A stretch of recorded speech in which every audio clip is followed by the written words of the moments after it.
I stand frozen at my desk, staring at my monitor in disbelief. My login credentials were used at 2 a.m. to access confidential company files I personally organized. Security footage mysteriously malfunctioned during that time frame, but I do not need video proof. Only one person had been hovering over my keyboard for weeks, making snide comments about me being just an assistant. What he does not realize is that I have been expecting this betrayal and planning for it meticulously. The arrogant CEO's son thought he was teaching me a lesson, but he is about to learn his own. My name is Sierra Matthews, 32 years old, an executive assistant to Alan Foster, the founder and CEO of Vertex Technologies. We are one of the fastest-growing software security companies on the West Coast, and I have been with Alan since nearly the beginning, 6 years ago. I did not start as his assistant. After graduating with honors in business administration from UC Berkeley, I began at Vertex as a receptionist. I answered phones, scheduled meetings, and made coffee runs. But I wanted more. I stayed late, volunteered for extra projects, and paid attention to everything happening around me. Alan noticed. Within 18 months, I had worked my way up to department coordinator, then project manager, and finally, executive assistant to the CEO himself. This is not your typical assistant role. I manage Alan's $50 million calendar, prepare board presentations, draft correspondence to major clients and investors, and serve as the gatekeeper to one of the most influential people in the tech security sector. The job requires discretion, intelligence, and an uncanny ability to anticipate needs before they arise.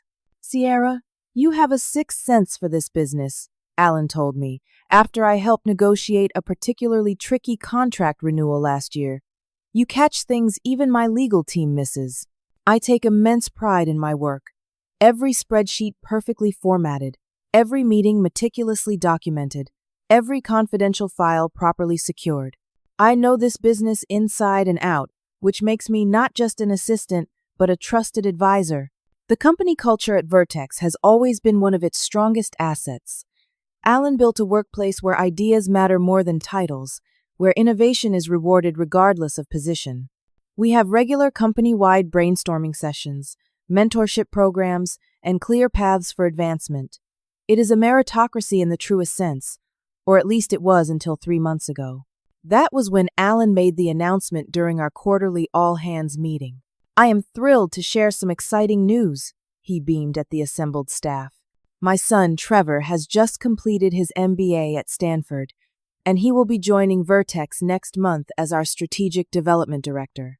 A ripple of whispers spread through the room. Trevor Foster. Few of us had met him, but his reputation preceded him. 25 years old, handsome, charismatic, and according to alumni newsletters, brilliant. The golden child. Sierra, Alan approached me after the meeting. I would like you to take Trevor under your wing. Help him learn the business from the ground up. You know this company better than almost anyone. Of course, I agreed immediately. I would be happy to. I was genuinely excited. This could be a tremendous opportunity to form an alliance with the CEO's son, to share my institutional knowledge, and perhaps to position myself for further advancement. Trevor and I could be a powerful team within the company. The following Monday, Trevor arrived for his first day. Tall, with sandy blonde hair and his father's confident smile, he shook my hand firmly. Sierra, right? Dad speaks very highly of you. Says you basically run this place. His easy laugh was disarming. I am looking forward to learning from the best. For the first 2 weeks, everything went according to plan. I showed Trevor the ropes, introduced him to key team members, walked him through our systems and protocols. He asked insightful questions and took detailed notes. He brought me coffee one morning without being asked. He seemed grateful for my guidance. I really appreciate you taking the time, he told me.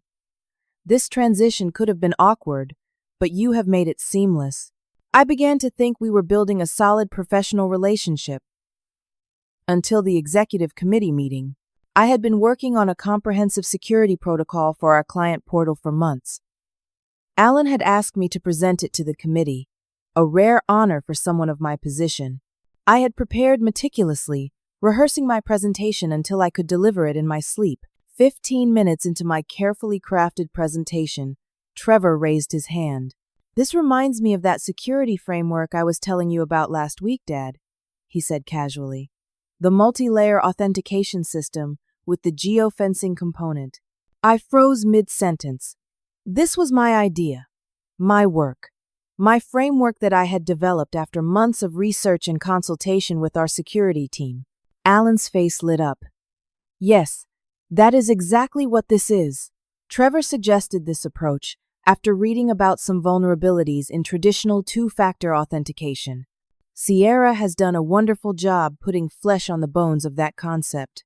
The room swam before my eyes as I struggled to maintain my composure. Trevor had never once mentioned this framework to me during our many conversations. He had never shared any security ideas at all. Yet somehow, miraculously, he had suggested my exact proposal to his father last week. I completed the presentation on autopilot, my voice steady despite the thundering of my heart. Afterward, several executives complimented me on the implementation details, but the credit for the concept itself went entirely to Trevor. As we filed out of the conference room, Trevor placed a hand on my shoulder. "Great job presenting," he said with a smile that did not reach his eyes. "We make a good team, do not we?" In that moment, I saw something flash across his face that I had not noticed before: a calculation, a coldness, and I realized that the honeymoon period was over. The real Trevor Foster had arrived. The Trevor, who showed up the following week, was a different person entirely from the humble, eager learner of before. The transformation was subtle at first. A dismissed suggestion here, an interrupted sentence there, but it quickly became a pattern impossible to ignore. "Sierra, could you grab us some coffee while we discuss the Morgan account?" he would say in meetings where I was supposed to be a participant, not the refreshment coordinator. Or worse, "Let me explain how this actually works," he would interject when I was briefing a client on a system I had helped build from scratch. The comments became more pointed as weeks passed. "Not bad for an assistant," he remarked after I resolved a complex billing dispute that had been escalating for months. "My dad likes to keep his charity cases around," he whispered to a new hire who had asked about my background, just loudly enough for me to overhear. But the comments were just the beginning. I began noticing other disturbing behaviors. Trevor would hover near my desk, especially when I was logging into our secure systems. "That is an interesting password protocol," he remarked once, standing uncomfortably close as I entered my credentials. 6 digits, followed by a symbol and 3 letters? Pretty distinctive rhythm. I changed my password immediately after that, but his interest in my access did not wane. He would find reasons to be at my desk when I stepped away for lunch or meetings. "Just leaving some notes for you," or needed to borrow a stapler, always with that same insincere smile. Then I started noticing discrepancies in my digital workspace. Files moved to different folders. Documents I had closed now open in my recent files. Timestamps on reports showing they had been accessed at times when I was not even in the building. At first, I questioned my own memory. Had I moved that market analysis to a different folder and forgotten? Had I left that budget projection open before heading home? The doubt crept in like a fog, clouding my usually sharp recall. I began keeping a detailed log of every file I worked on, noting its location and status before I left each day. After a week of documentation, the pattern was undeniable. Someone was accessing my files, and I had a pretty good idea who it was. My friend Madison from IT became my confidant. We had started at Vertex around the same time and had bonded over late nights and shared ambitions. "I am not being paranoid, am I?" I asked her over lunch at a cafe 2 blocks from the office. Madison tucked her curly red hair behind her ear and leaned forward. "Your instincts are usually spot on, Sierra, and honestly, the entitlement of legacy hires is legendary. Want me to check the access logs for your account? Could you? I do not want to make accusations without proof. Give me a couple of days. Keep documenting everything in the meantime." I took my concerns to Alan, framing them carefully. I have noticed some irregularities with file access I mentioned during our weekly one-on-one. I am wondering if we should do a security audit. Alan waved a dismissive hand. We just upgraded our security protocols, thanks to your and Trevor's framework. I am sure everything is fine. Trevor mentioned he has been helping you organize some of the executive files. Perhaps that explains the changes you are seeing. He had never helped me organize anything. In fact, he had made my organizational systems more chaotic whenever he touched them. But arguing would only make me look petty or paranoid. I decided to set a trap. I created a document titled Confidential Executive Compensation Analysis, but filled it with dummy data. I saved it prominently on my desktop and made a show of closing it quickly when Trevor walked by. Working on something important? He asked with feigned casualness. Just some confidential HR data Alan asked me to compile, I replied. Very sensitive. The next morning, I arrived at the office an hour earlier than usual. As the elevator doors opened to our floor, I saw Trevor hurriedly exiting my office area. He startled visibly when he saw me. You are in early, he said, recovering quickly. I was just dropping off those market reports you asked for. I never asked for any market reports. On my desk? I asked pleasantly. Yes. Well, actually, I could not find them. I will send them by email instead. I nodded and walked to my desk, my heart pounding. My computer was still on, though I distinctly remembered shutting it down the night before. The dummy compensation document was minimized but open. Trevor left hastily, mumbling something about a breakfast meeting. As soon as he was gone, I called Madison. He was at my computer just now, I told her. The trap file was open. I have the access logs, Madison said grimly. Someone using your credentials logged in at 2:15 a.m. last night and accessed multiple confidential folders, including the Meridian acquisition files. My blood ran cold. The Meridian acquisition was Vertex's most closely guarded project, a potential game changer that would double our market share if successful. The system shows it was your login, Madison continued, but I checked the building access logs. You were not here. Trevor was, though. Swiped in at 1:45 a.m., out at 3:30. Can you tell what he was looking at specifically? The logs show file access but not content viewing. I can tell you he downloaded several documents to a flash drive. As I hung up, I noticed something gleaming on the floor near my desk, a small silver USB drive that had not been there yesterday. I picked it up, recognizing the distinctive scratch on its surface. It was the same drive I had seen Trevor twirling between his fingers during meetings. I held physical proof in my hand. Trevor Foster, the CEO's son, had hacked my account to steal company secrets. The question now was, what was he planning to do with them?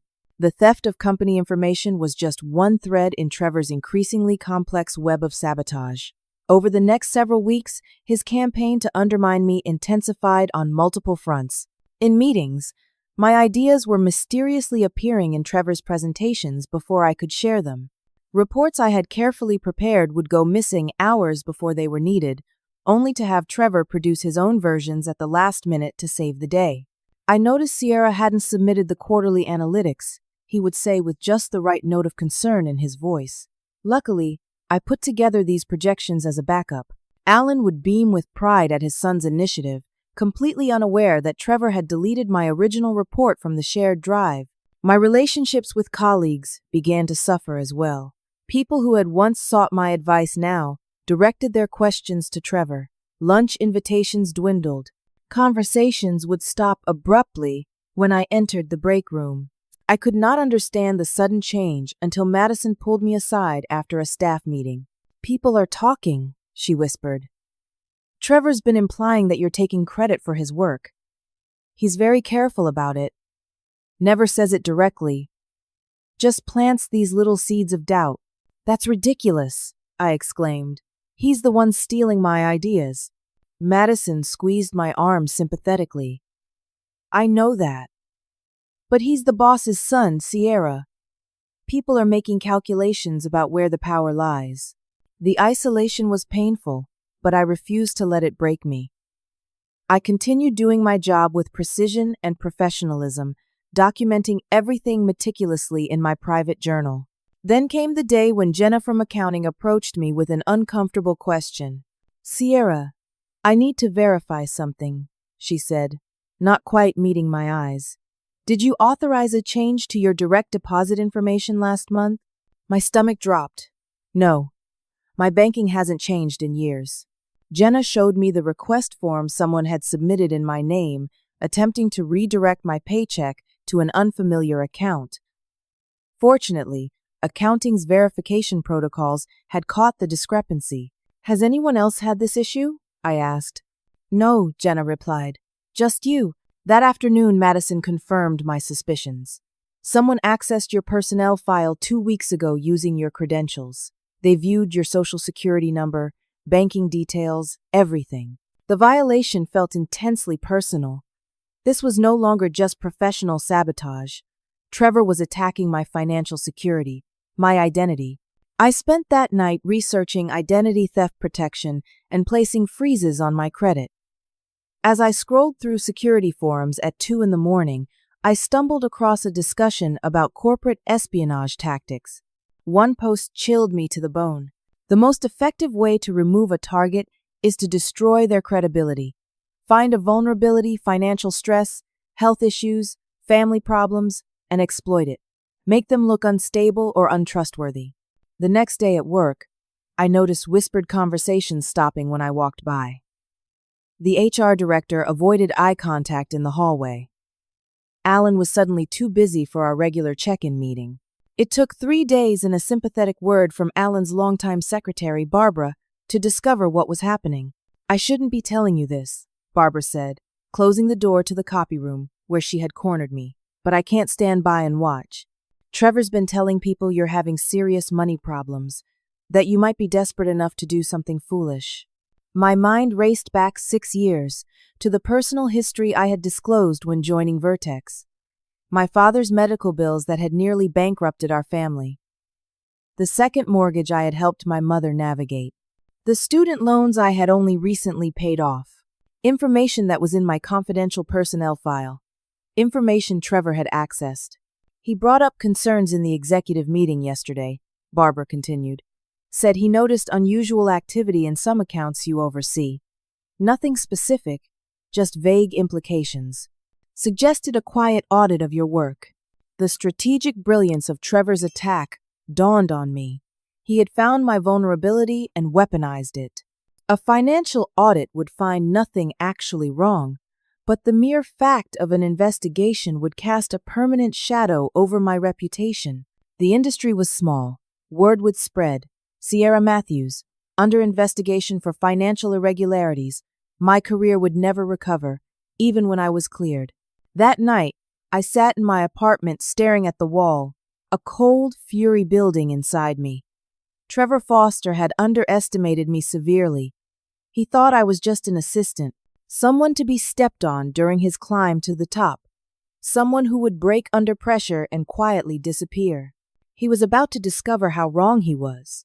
I opened my laptop and began composing an email to James Rodriguez, my former college roommate, who now worked for a major cybersecurity firm. The subject line read, "Need professional help. Confidential."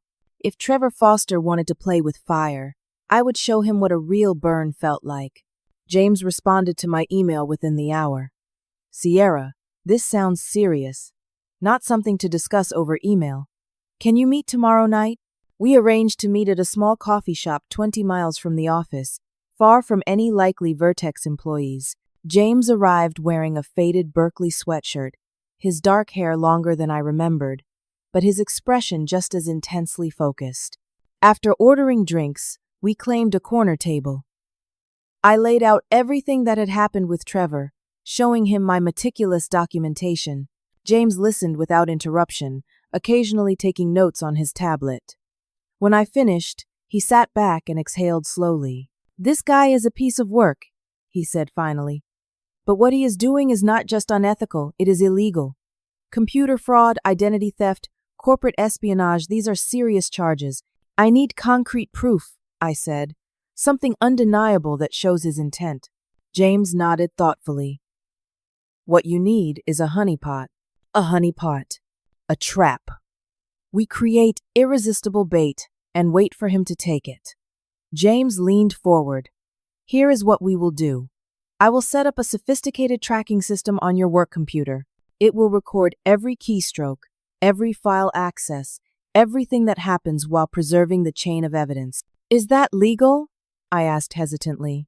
On a company-owned device? Absolutely, especially given that you have already reported suspicious activity. But that is just step one. The real trick is creating bait he cannot resist. Over the next 3 hours, James helped me design an elaborate digital maze. We would create a hidden folder structure containing documents that appeared to be highly confidential but were actually elaborate fakes. The key, James explained, is to make the content alarming enough that he cannot ignore it, but plausible enough that he believes it is real. For the next week, I arrived at the office 2 hours early and stayed late into the evening. In those private hours, I built my trap piece by meticulous piece. First came the folder structure, a labyrinth of seemingly random directories with innocuous names like Q3 planning and legacy systems that actually contained breadcrumb trails leading to my honeypot files. Then came the documents themselves. Falsified emails between Alan and fictional board members discussing concerns about company direction, memos about potential security vulnerabilities in our flagship product, draft press releases about executive restructuring, and the centerpiece, a folder labeled simply Meridian, containing what appeared to be confidential acquisition documents, complete with financial projections, integration timelines, and strategic assessments. Every document contained subtle digital watermarks and tracking codes that James had helped me implement. Each file, when opened, would secretly record who accessed it, when, and what they did with it. Most importantly, I embedded Trevor's digital signature in all of these documents. To anyone examining them, it would appear that Trevor himself had created them. While building my digital trap, I maintained a perfect professional facade. I smiled at Trevor in the hallways, responded promptly to his emails, and continued performing my duties flawlessly. I need those market projections for the client meeting tomorrow, Trevor demanded one afternoon, dropping by my desk without preamble. Of course, I replied pleasantly. I will have them ready in an hour. I made sure he saw me accessing the Meridian folder to retrieve the projections, noting how his eyes lingered on my screen. The next morning, the system James had installed sent me an alert. Someone using Trevor's credentials had accessed my computer at 11:30 p.m., navigated directly to the Meridian folder, and downloaded several documents. My trap was working. Over the next 2 weeks, the alerts continued. Trevor was exploring deeper into the honeypot, downloading more documents, spending longer periods examining the fake information. His confidence was growing, as was his carelessness. Then came the alert I had been waiting for. Trevor had forwarded several of the honeypot documents to an external email address. I immediately contacted James, who traced the recipient through his industry connections. The email belongs to Daniel Wright, Vice President of Strategic Development at Axion Systems, James reported. And guess what? Axion is Vertex's biggest competitor. The pieces suddenly clicked into place. This wasn't just about undermining me or taking my job. Trevor was working with our competitors, planning to jump ship once he had gathered enough inside information. My theory was confirmed the next day when I overheard Trevor on his phone in what he thought was an empty conference room. Everything is proceeding as planned, he said in a low voice. I will have the complete Meridian acquisition details by next week. Once the deal falls apart, Vertex stock will plummet. That is when we make our move. I slipped away, unnoticed, my mind racing. The Meridian acquisition was scheduled to be finalized at the board meeting in 3 days. If Trevor shared my falsified documents with the board or with Meridian executives, it could derail the entire deal, potentially costing Vertex millions. I had set my trap to catch a saboteur, but I had caught something far more dangerous, a corporate traitor. That night, I made the final preparations. I organized all the evidence chronologically and backed it up in multiple secure locations. I rehearsed my presentation, anticipating every possible objection or defense Trevor might raise. As I finally went to bed at 2 in the morning, my phone buzzed with a text from Madison. Security logs show TF in the building now. Headed to your floor. Be careful tomorrow. Trevor was making his final move. And tomorrow, so would I. The Meridian acquisition represented a turning point for Vertex Technologies. The mid-sized data security firm had developed an innovative authentication protocol that would perfectly complement our existing security suite. Acquiring them would not only eliminate a potential competitor, but would also give us exclusive access to their groundbreaking technology. Alan had been working on this deal personally for months. It was his passion project, the cornerstone of Vertex's 5-year growth strategy. If it succeeded, our company would leap forward to become a major player in the enterprise security market.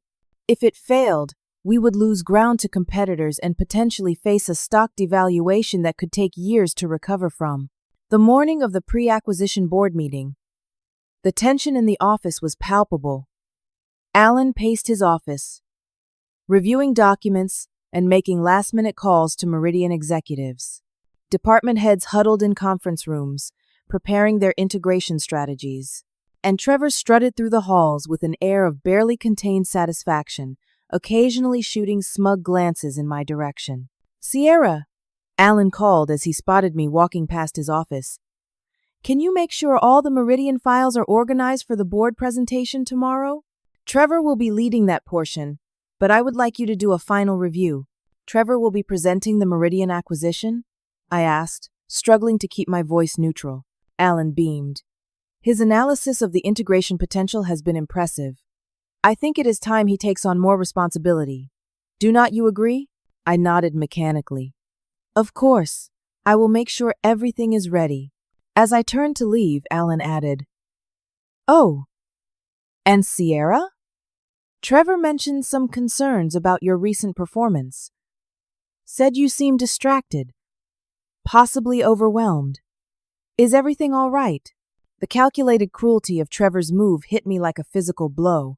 He was positioning himself to take credit for the acquisition while simultaneously undermining my standing just before his endgame played out. "Everything is fine," I assured Alan, forcing a smile. "Just some personal matters that are fully resolved now." Back at my desk, I received an email from the chief financial officer requesting that I be removed from the acquisition team email thread as a security precaution. No explanation given. Trevor's whisper campaign was working. By lunchtime, the isolation was complete. My security access to several shared drives had been quietly revoked. Meetings were rescheduled without notifying me. Colleagues who had known me for years now avoided eye contact in the hallways. I retreated to the women's restroom, locking myself in a stall as the weight of the situation threatened to overwhelm me. 6 years of dedicated work, of building relationships and trust, undone in a matter of weeks by a privileged manipulator who saw me as nothing but an obstacle. The bathroom door swung open, and I heard Madison's voice. "Sierra? Are you in here? I saw you rush in." I emerged from the stall, embarrassed by the tears I could not hold back. "He is winning," I whispered as Madison pulled me into a hug. "Everyone believes him." Madison shook her head firmly. "Not everyone. I do not. Thomas in security does not. He mentioned to me that Trevor's explanation for being here at midnight was suspicious. And Barbara in executive administration thinks something is off too." She handed me a tissue. "What is your plan for tomorrow?" "I am not sure it will work anymore," I admitted. "If I have been removed from the meeting, you will be there," Madison insisted. "I already confirmed with Alan's assistant that you are still on the attendance list. Trevor tried to have you removed, but Alan overruled him, said he needed you to take notes. A small victory, but it might be enough." I straightened my shoulders and dried my eyes. "Then I will be ready." That evening I stayed late, finalizing my evidence and preparing for every contingency. The office gradually emptied until only security guards remained on their regular rounds. At 9:30, I was startled by a knock on my office door frame. Trevor stood there, leaning casually against the wall. "Working late?" he asked with a predatory smile. "Just finishing up some things for tomorrow's meeting," I replied, discreetly minimizing the files on my screen. Trevor entered without invitation and perched on the edge of my desk. "You know, Sierra, I have been thinking. There really is no need for you to attend tomorrow. The technical details might be over your head." "Alan wants me there," I said simply. Trevor's smile hardened. "My father sometimes has a sentimental attachment to longtime employees. But let's be realistic. Your role in this company has reached its natural conclusion." "What exactly does that mean?" I asked, my voice steadier than I felt. "It means," Trevor said, dropping all pretense of friendliness, "that after tomorrow's meeting, you will be looking for a new job. The board will learn about some concerning activities linked to your account irregularities in financial reporting, unauthorized access to confidential files, possible leaks to competitors." My heart pounded, but I kept my expression neutral. "Those are serious accusations." "Indeed. Especially with your history of financial troubles. Very unfortunate timing." His smirk made it clear that the timing was anything but unfortunate. It was calculated. "You would frame me for your own actions?" I asked directly. Trevor laughed, a cold sound entirely devoid of humor. "Frame you? No. I simply accessed some files using your woefully inadequate security practices and discovered concerning information. As a responsible executive, I am obligated to report it. And the fact that you have been working with Axion Systems? Is that something a responsible executive would do?" For the first time, Trevor's composure slipped. His eyes widened fractionally before he regained control. "I do not know what you think you know," he said, his voice dropping to a threatening whisper, "but no one would believe an assistant over the CEO's son. Tomorrow, the board will see the evidence I have prepared, the Meridian deal will collapse, and you will be the convenient scapegoat." He stood, straightening his already immaculate tie. "Clear out your personal items tonight. It will save you the embarrassment tomorrow." As he reached the door, he turned back with a final twist of the knife. "You know, you really should have just accepted your place. Just an assistant, that is all you ever were, all you ever will be." After he left, I sat motionless, his words ringing in my ears. Then, very deliberately, I reached into my desk drawer and stopped the recording device James had given me. Trevor's confession was now preserved in his own words, the final piece of evidence I needed. I sent one text to James and another to Madison. "It is time." The boardroom of Vertex Technologies projected power and success. Floor-to-ceiling windows overlooked the Seattle skyline, while the gleaming mahogany table could seat the 20 people who controlled the company's destiny. I arrived an hour early, coordinating with Thomas Walker, the chief security officer who had agreed to meet me after reviewing the initial evidence I had provided. "This is extremely concerning," Walker said as we huddled in his office, going through the final pieces of evidence. "The scope of this breach, the deliberate targeting of your credentials, the contact with Axion, the board, needs to see this immediately." Before Trevor presents his version of the Meridian acquisition, I emphasized, if he shows those falsified documents to the board or to Meridian executives, the damage could be irreparable. Walker, a former FBI cybersecurity specialist with a military bearing and uncompromising ethical standards, nodded grimly. "I will adjust the agenda. Security concerns first, then the acquisition presentation." As we finished our preparations, Walker placed a hand on my shoulder. "For what it is worth, Sierra, I never believed the rumors. Your work has always been impeccable." His support meant more than he could know. By 9:30, the boardroom began filling with executives and board members. Alan arrived, looking confident and energized, patting his son on the back as they entered together. Trevor was impeccably dressed in a charcoal gray suit, his expression one of calm assurance. As he passed my seat near the back of the room, he gave me a small, victorious smile. If he was surprised to see me there, he did not show it. In his mind, he had already won. Alan called the meeting to order at exactly 10 o'clock. "Good morning, everyone. Today marks a milestone for Vertex Technologies. The Meridian acquisition represents the future of this company, and I am proud that my son, Trevor, will be presenting the final analysis and integration strategy. Approving murmurs circulated around the table. Trevor stood, distributing glossy folders to each board member. "Thank you, Father," he began.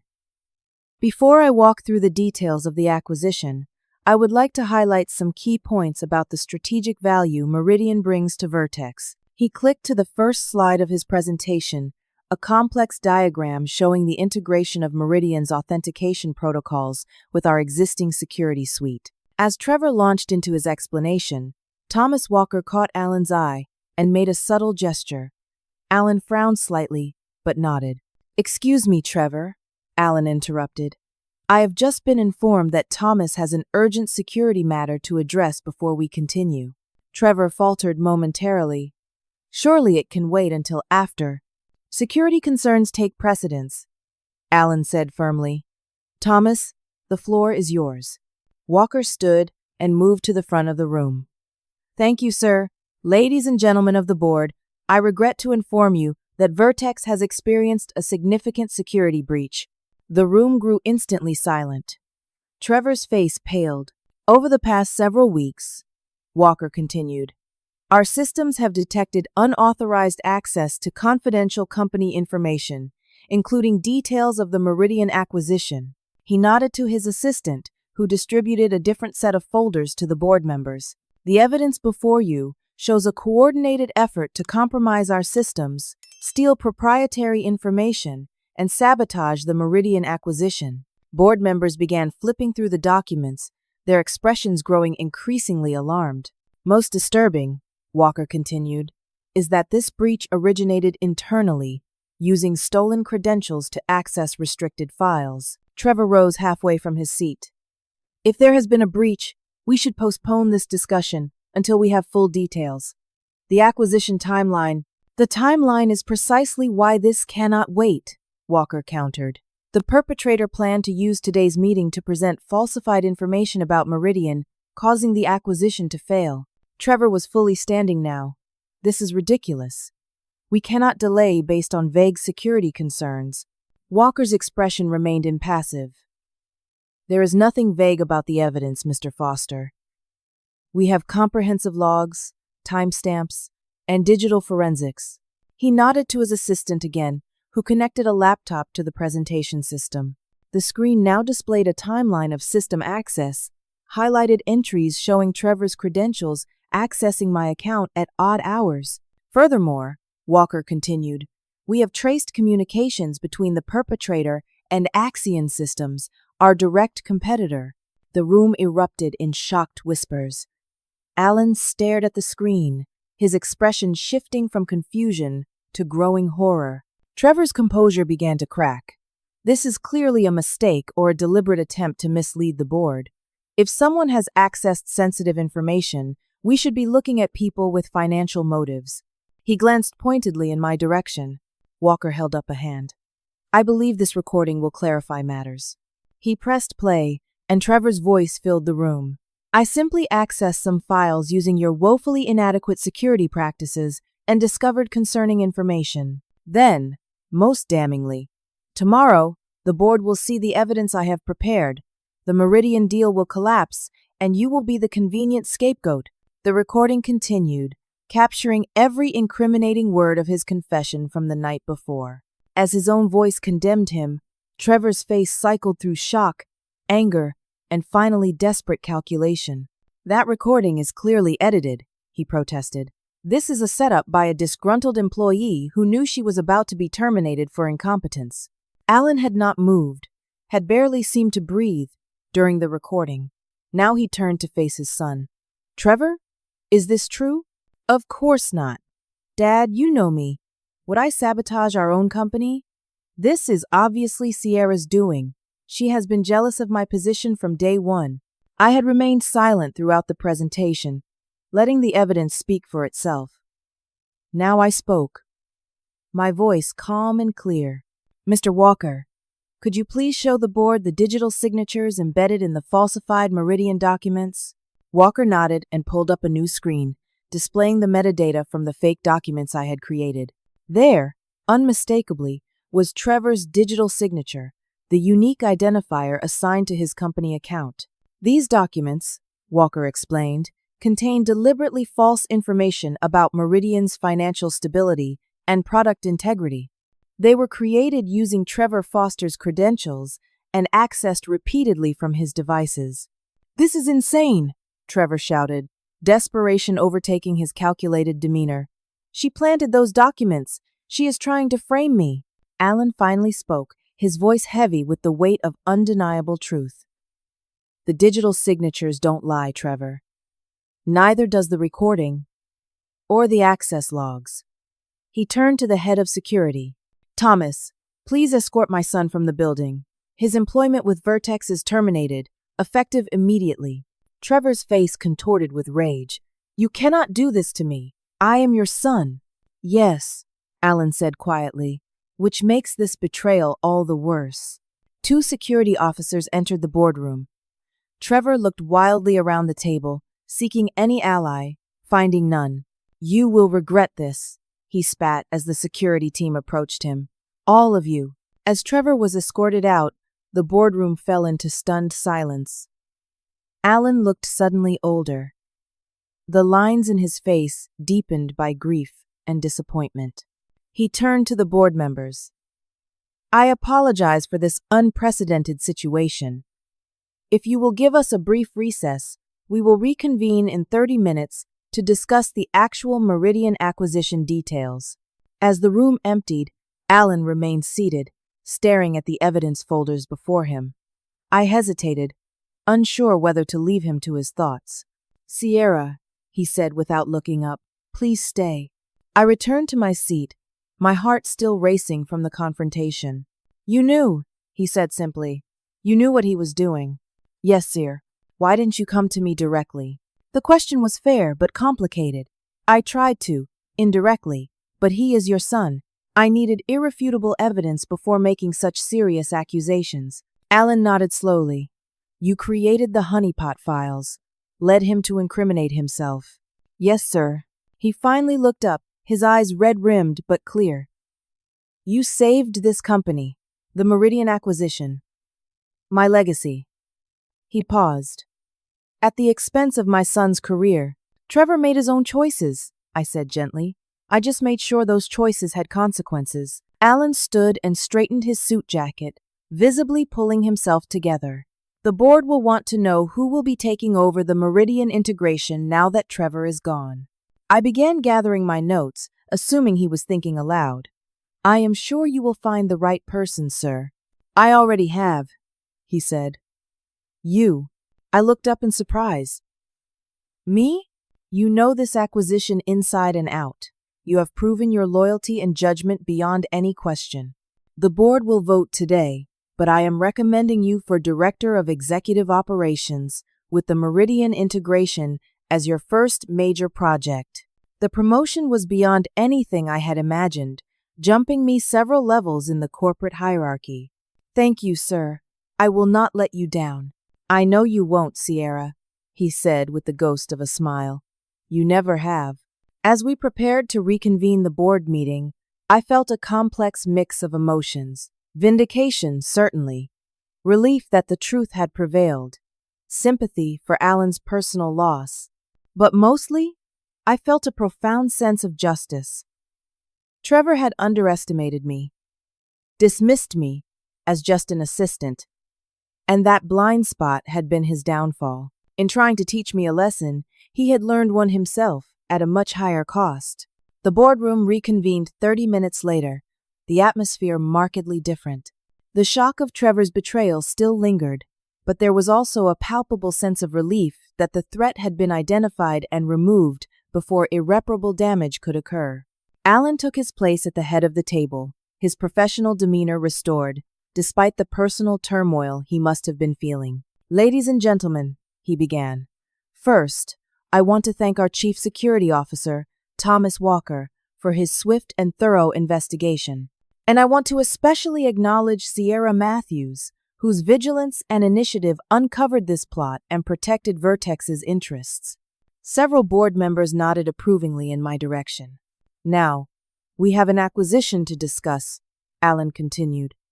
I am recommending Sierra to lead the Meridian integration team, given her intimate knowledge of both companies and proven commitment to Vertex's success. Margaret Chen, the most senior board member, spoke up. I second that recommendation. Miss Matthews has demonstrated exceptional judgment under extraordinary pressure. The vote was unanimous. By the end of the meeting, I had been officially promoted to Director of Executive Operations, with a substantial salary increase and a team of my own. As the board members filed out, many stopped to shake my hand or offer congratulations.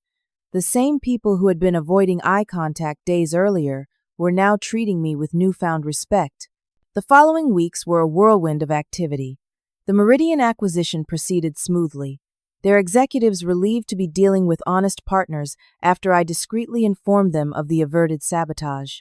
My new role came with a corner office, previously designated for Trevor. I made it my own, replacing the ostentatious decor with clean, functional furnishings that better reflected my working style. 1 month after the boardroom showdown, Alan called me into his office. He looked tired but more at peace than he had since the incident. How are you settling into your new position? He asked, as I took a seat across from him. Very well, thank you. The Meridian integration team is exceptional, and we are ahead of schedule on most benchmarks. Alan nodded, a hint of pride in his expression. I knew you would excel. The board is extremely pleased. He paused, selecting his next words carefully. I owe you an apology, Sierra. That is not necessary. He held up a hand. It is absolutely necessary. I failed to see what was happening right under my nose. I allowed personal feelings to cloud my judgment, and in doing so, I almost lost one of Vertex's most valuable assets. You. The sincerity in his voice was unmistakable. What happened with Trevor? He continued. That is on him, and on me, for perhaps indulging him too much throughout his life. But it is not on you. You did exactly what any executive should do when facing a threat to the company. Thank you for saying that, I said quietly. It means a great deal. There is something else, Alan added. Trevor will be facing charges: corporate espionage, computer fraud, attempted identity theft. The prosecutors believe it is an airtight case, especially with the recording and digital evidence. I absorbed this information with mixed emotions. I had never wanted Trevor to face criminal charges, merely to be stopped from harming the company and my career. But actions had consequences, and Trevor had chosen his path knowingly. One last thing, Alan said. Based on your experience, I would like you to work with Thomas Walker to develop new security protocols for Vertex. If there were vulnerabilities that Trevor could exploit, others might find them too. I would be happy to, I agreed. In fact, I have already started documenting some recommendations. 2 days later, as I was reviewing the new security framework with Madison, now promoted to lead the IT security team, my assistant interrupted with an unexpected message. Trevor Foster is in the lobby. He is asking to speak with you. Madison looked alarmed. You are not going to meet with him alone, are you? Security will be present, I assured her, and anything he has to say I am willing to hear. In the conference room adjacent to the lobby, Trevor sat waiting, a shadow of his former self. His designer suit had been replaced by casual clothes that looked slept in. His confident posture was gone, shoulders hunched defensively. 2 security officers stood discreetly near the door as I entered. You wanted to see me? I said, taking a seat across from him. Trevor looked up, his expression a complex mixture of anger and defeat. They are letting me plead to reduce charges. 3 years, minimum security, plus restitution. I waited, saying nothing. I wanted to see you before I go away, he continued, to understand how you did it, how you outsmarted me.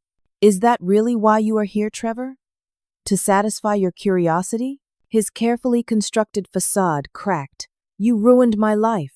Everything I had planned, my future, My father's respect all gone because of you. Because of your choices, I corrected calmly. You tried to destroy my career to advance your own. You stole my ideas, undermined my reputation, and planned to frame me for corporate espionage. What did you expect would happen when the truth came out? The truth, he scoffed. The truth is that people like you are supposed to stay in their lane.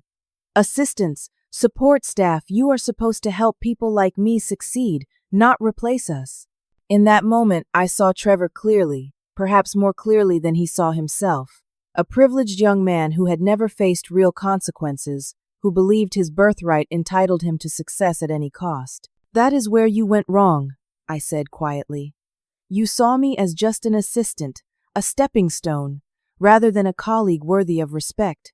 You underestimated me because of my title, and that blindness gave me the advantage. Trevor stared at the table, unable or unwilling to acknowledge the truth in my words. I do not expect an apology, I continued, but I do hope that during your time away, you might reflect on what true leadership looks like. It is not about stepping on others to elevate yourself. It is about recognizing talent, building trust, and creating success together. Trevor remained silent, but something in his expression suggested my words had penetrated, if only slightly. As I stood to leave, he finally spoke again. My father, how is he? The question revealed a vulnerability I had not expected, a reminder that beneath the ambitious schemer was also a son who had lost his father's trust. He is disappointed, I answered honestly, but he is also resilient. Vertex is thriving, and in time, perhaps he will be open to hearing from you again. I left Trevor to his thoughts and returned to my office, feeling not triumph but a complex sense of closure. Justice had been served, but at a significant cost to all involved. 6 months later, Vertex Technologies announced record earnings following the successful integration of Meridian's authentication protocol into our security suite. The company's stock reached an all-time high, and industry analysts praised the seamless execution of the acquisition. In my new corner office, I reviewed applications for the executive assistant program I had created, a mentorship initiative designed to identify and develop talent within administrative roles. My computer chimed with an incoming email from Alan. The subject line read simply, "Proud of you." The message contained a company-wide announcement detailing my promotion to Senior Vice President of Operations, acknowledging my exceptional leadership, unwavering integrity, and valuable contributions to Vertex's continued success. As I closed the email, I reflected on the journey that had brought me here. Trevor had tried to teach me a lesson about my place in the corporate hierarchy. Instead, he had learned a far more valuable one: never underestimate someone based on their title. The person you dismiss as just an assistant today might be the executive who determines your fate tomorrow. In the world of business, as in life, respect and integrity ultimately matter more than position or privilege. True power comes not from stepping on others, but from lifting them up alongside you. And justice, though sometimes delayed, eventually finds its way to those who deserve it. Have you ever been underestimated at work or school and found a way to prove your true value?